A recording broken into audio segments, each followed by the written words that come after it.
नमस्कार. स्वागत तुमचं राष्ट्र महाराष्ट्रामध्ये. मी अशोक वानखडे. एल्गार मोर्चा प्रकरण चिघळत चाललंय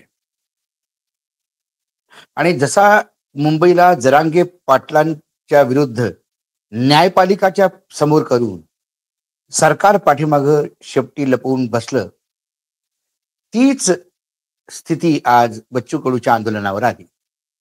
या शेतकऱ्यांचा महाअल्गार मोर्चा ज्यांनी पूर्ण नागपूर, चंद्रपूर, नागपूर, रायपूर, नागपूर, जबलपूर, नागपूर, हैदराबाद सगळे रस्ते त्या चौकात जाम करून ठेवले.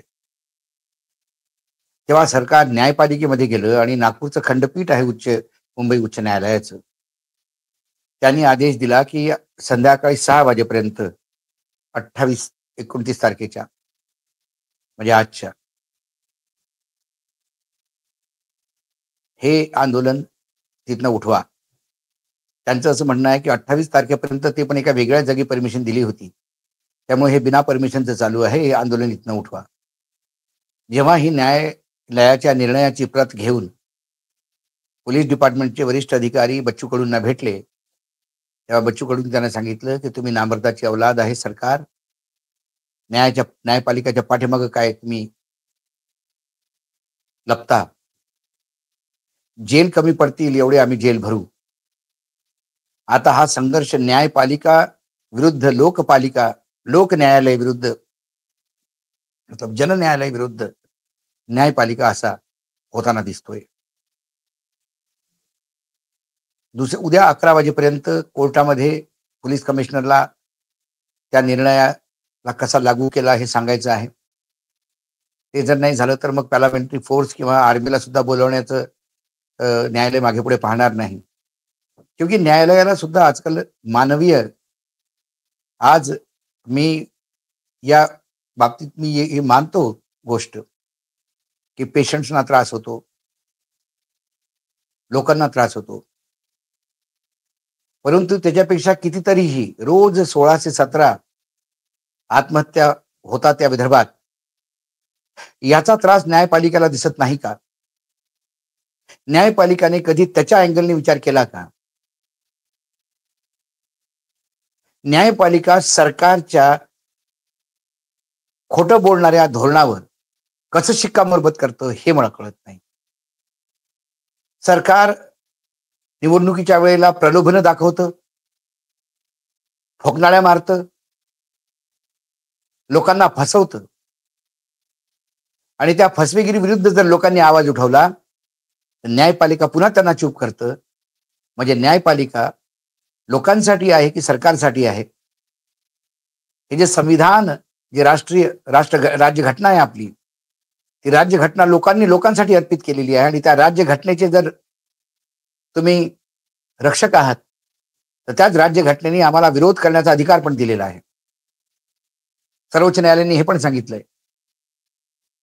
दिल्लीमध्ये जेव्हा एक मोठं मुस्लिम लोकांचं आंदोलन चालू होतं, त्याच्या विरुद्ध सुप्रीम कोर्टापर्यंत केस चालली आणि मग त्यांना सांगितलं की विरोध करण्याचा त्यांचा अधिकार आहे, संवैधानिक अधिकार आहे, तुम्ही त्याला रोखू शकणार नाही.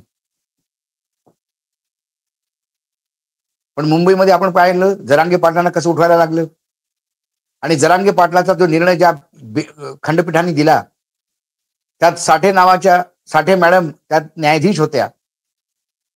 नवीनच बहुतेक त्यांची पहिलीच केस असावी बहुतेक, कारण नवीन त्यांची उच्च न्यायालयावर नियुक्त झाली होती न्यायाधीश म्हणून. त्याच्या अगोदर ते भाजपच्या प्रवक्त्या होत्या.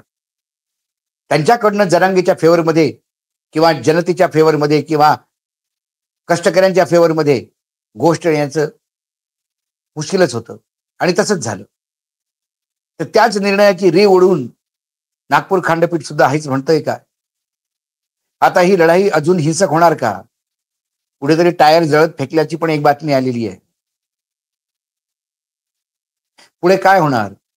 काय यातही रक्तपात होणार का? यातही शेतकऱ्यांचंच रक्त सांडावं लागेल का?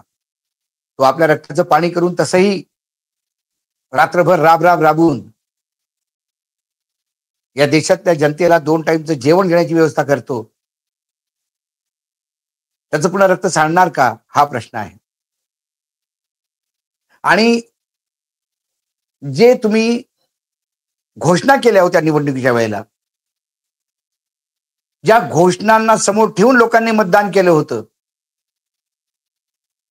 त्याच घोषणा अंमलात आणा, याच्यासाठी जर बळीराजाला आंदोलन करावं लागत असेल तर थू आहे याच्या सरकारवर. मुख्यमंत्री म्हणतात मी कधीच नाही म्हणालो नाही की मी कर्जमाफी देणार नाही. हा नाही म्हणत नाही आणि कर्जमाफी करत नाही, नुसता शब्दात खेळतो. कधी कधी वाटतं की मुख्यमंत्री स्वतःला पेशवा तर समजत नाहीत ना.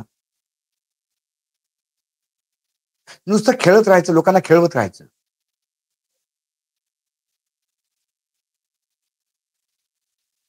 कारण ज्या मागण्या, ज्या मुख्य मुख्य 8 मागण्या जर मोठ्या मोठ्या जर पाहिल्या आपण बच्चू कडूच्या या आंदोलनामध्ये, सर्वात पहिली पहिली त्यांची जी डिमांड आहे, मागणी आहे, ती सरसकट कर्जमाफी पाहिजे शेतकऱ्यांना.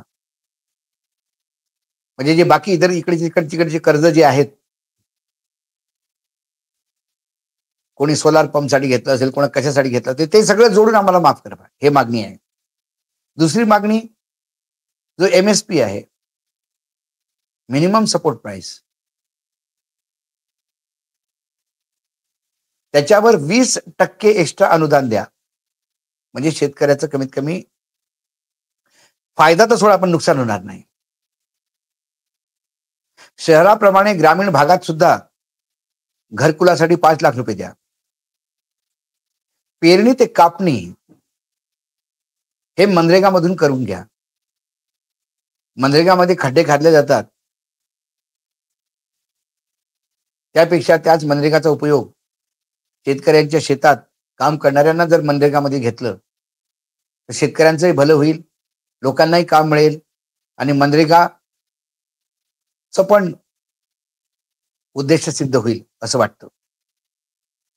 त्यानंतर नागपूर गोवा शक्तीपीठ हा महामार्गाचा प्रकल्प रद्द करा. मागच्या निवडणुकीत झालेला खर्च वसुली करण्यासाठी या महाराष्ट्राला पिळू नका. दिव्यांग, निराधार, विधवा, अनाथांना 6,000 रुपये मासिक पेन्शन द्या.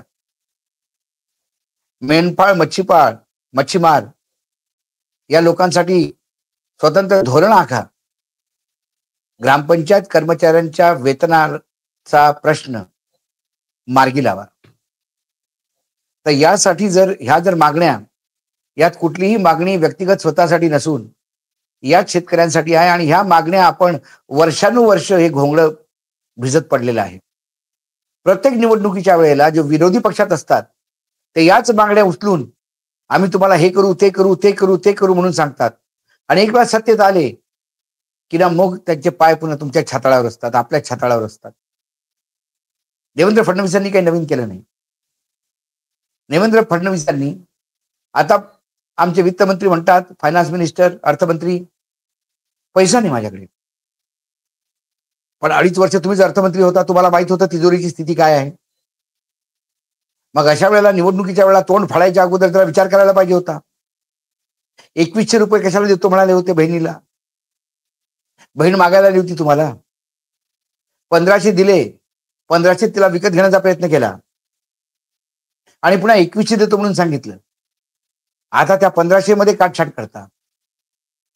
ही नाही होणार, तिला नाही देणार, तिला नाही देणार. आणि निवडणुकीच्या वेळेला कुठलीही पॉलिसी, कुठलीही फ्रेमवर्क नसताना 1500 रुपये द्या अकाउंटमध्ये, 3500 रुपये द्या 3-3 महिन्याची एकत्र, जो अर्ज करेल त्याला द्या. कारण निवडणुकीची मतं विकत घ्यायची होती. महाराष्ट्र काय मूर्ख आहे, एवढं भोळा आहे? पंतप्रधानाची एक ट्रिप येते मुंबईला, एक कार्यक्रम होतो, करोडो रुपयाचा चुरडा होता आणि आमच्या बळीराजाला काहीच नाही. पुढे त्यांनी दुधाला भाव पाहिजे, ऊसाला भाव पाहिजे, बऱ्याच गोष्टी बोललेत ते. आणि देवेंद्र फडणवीस म्हणतात मी कधी नाही म्हणालो नाही. अरे तू नाही म्हणत नाही पण देतही नाही, हा प्रॉब्लेम आहे मोठा. शेतकरी पूर्णपणे मेल्यावर देणार का? कुठलीही मदत तेव्हा तो जिवंत असे तोपर्यंत. प्रत्येक दिवशी 10-15 शेतकरी आपले जीवन संपूर्ण स्वतःला गळफास लावून घेतो किंवा विष प्राशन करतो आणि विदर्भाचा स्वतःला पुत्र समजणाऱ्या या माणसाला जराही लाज वाटत नाही. एकूण हे प्रकरण आता चिघळेल असं दिसतंय मला. आणि बच्चू कडूंनी सांगितलं की आम्ही या निर्णयाला, ते निर्णय आपल्या जागेवर, आम्ही न्यायपालिकाची इज्जत करतो, पण आम्ही उठणार नाही. त्यामुळे तुम्हाला जो निर्णय घ्यायचा घ्या. काय जेल भरं होतील? या हे त्या लद्दाखच्या धर्तीवर जाईल, लेह लद्दाखच्या. गोळीबार होईल, काही लोक जातील, मारल्या जातील.